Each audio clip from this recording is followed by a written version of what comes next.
വിശുദ്ധ യോഹന്നാൻ എഴുതിയ സുവിശേഷം അധ്യായം 13. ശിഷ്യന്മാരുടെ പാദം കഴുകുന്നു. ഈ ലോകം വിട്ട് പിതാവിൻ്റെ സന്നിധിയിലേക്ക് പോകാനുള്ള സമയമായി എന്ന് പെസഹ തിരുനാളിന് മുമ്പ് യേശു അറിഞ്ഞു. ലോകത്തിൽ തനിക്ക് സ്വന്തമായുള്ളവരെ അവൻ സ്നേഹിച്ചു, അവസാനം വരെ സ്നേഹിച്ചു. അത്താഴ സമയത്ത് പിശാച് ശിമയോൻ്റെ പുത്രനായ യൂദാസ്കറിയാത്തോയുടെ മനസ്സിൽ യേശുവിനെ ഒറ്റിക്കൊടുക്കുവാൻ തോന്നിച്ചു. പിതാവ് സകലതും തൻ്റെ കരങ്ങളിൽ ഏൽപ്പിച്ചിരിക്കുന്നുവെന്നും താൻ ദൈവത്തിൽ നിന്ന് വരികയും ദൈവത്തിങ്കിലേക്ക് പോവുകയും ചെയ്യുന്നുവെന്നും യേശു അറിഞ്ഞു. അത്താഴത്തിനിടയിൽ അവൻ എഴുന്നേറ്റ് മേലങ്കി മാറ്റി ഒരു തുവാലയെടുത്ത് അരയിൽ കെട്ടി. അനന്തരം ഒരു താലത്തിൽ വെള്ളമെടുത്ത് ശിഷ്യന്മാരുടെ പാദങ്ങൾ കഴുകാനും അരയിൽ ചുറ്റിയിരുന്ന തൂവാല കൊണ്ട് തുടയ്ക്കാനും തുടങ്ങി. അവൻ ശിമയോൻ പത്രോസിൻ്റെ അടുത്തെത്തി. പത്രോസ് അവനോട് ചോദിച്ചു, കർത്താവേ, നീ എൻ്റെ കാൽ കഴുകുകയോ? യേശു പറഞ്ഞു, ഞാൻ ചെയ്യുന്നതെന്തെന്ന് ഇപ്പോൾ നീ അറിയുന്നില്ല, എന്നാൽ പിന്നീട് അറിയും. പത്രോസ് പറഞ്ഞു, നീ ഒരിക്കലും എൻ്റെ പാദം കഴുകരുത്. യേശു പറഞ്ഞു, ഞാൻ നിന്നെ കഴുകുന്നില്ലെങ്കിൽ നിനക്ക് എന്നോടുകൂടെ പങ്കില്ല. ശിമയോൻ പത്രോസ് പറഞ്ഞു, കർത്താവേ, എങ്കിൽ എൻ്റെ പാദങ്ങൾ മാത്രമല്ല കരങ്ങളും ശിരസ്സും കൂടി കഴുകണമേ. യേശു പ്രതിവചിച്ചു, കുളി കഴിഞ്ഞവൻ്റെ കാലുകൾ മാത്രമേ കഴുകേണ്ടതുള്ളൂ, അവൻ മുഴുവൻ ശുചിയായിരിക്കും. നിങ്ങളും ശുദ്ധിയുള്ളവരാണ്, എന്നാൽ എല്ലാവരുമല്ല. തന്നെ ഒറ്റിക്കൊടുക്കുന്നവൻ ആരാണെന്ന് അവൻ അറിഞ്ഞിരുന്നു. അതുകൊണ്ടാണ് നിങ്ങളിൽ എല്ലാവരും ശുദ്ധിയുള്ളവരല്ല എന്ന് അവൻ പറഞ്ഞത്.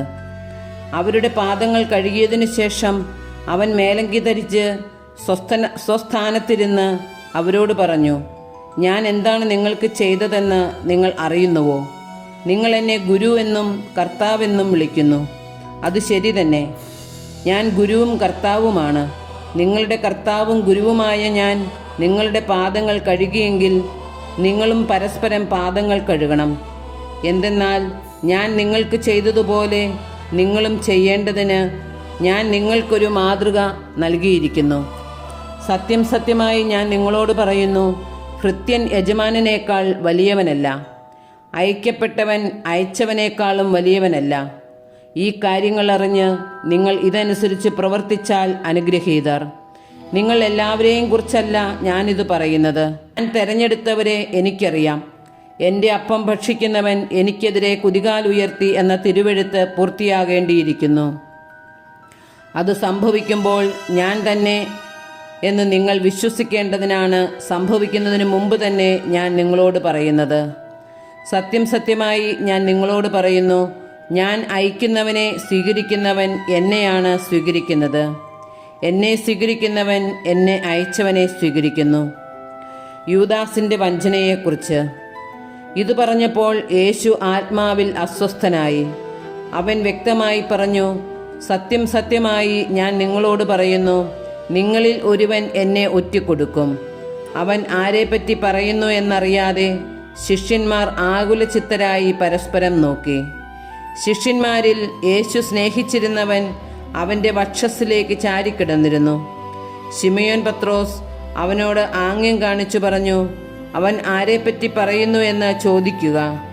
യേശുവിൻ്റെ വക്ഷസ്സിൽ ചാരിക്കിടന്നുകൊണ്ട് അവൻ ചോദിച്ചു, കർത്താവേ, ആരാണത്?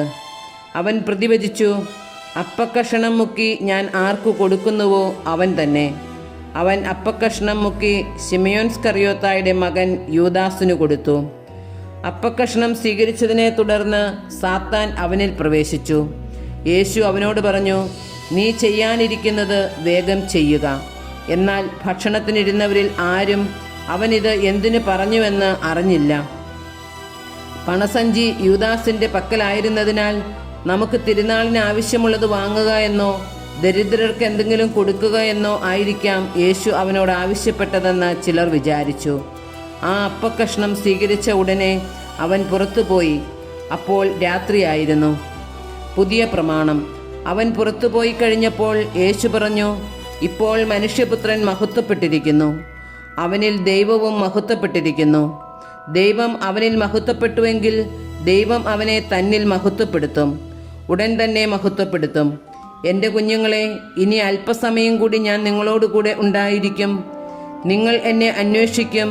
എന്നാൽ ഞാൻ യഹൂദരോട് പറഞ്ഞതുപോലെ ഇപ്പോൾ നിങ്ങളോടും പറയുന്നു, ഞാൻ പോകുന്നിടത്തേക്ക് വരാൻ നിങ്ങൾക്ക് കഴിയുകയില്ല.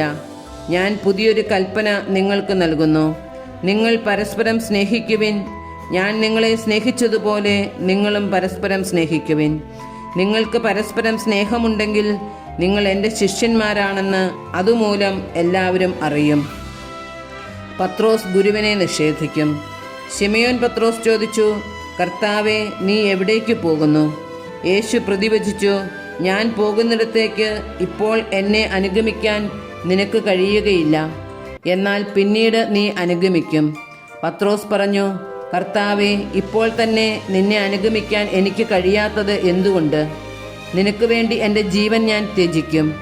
യേശു പ്രതിവചിച്ചു, നീ എനിക്ക് വേണ്ടി ജീവൻ ത്യജിക്കുമെന്നോ?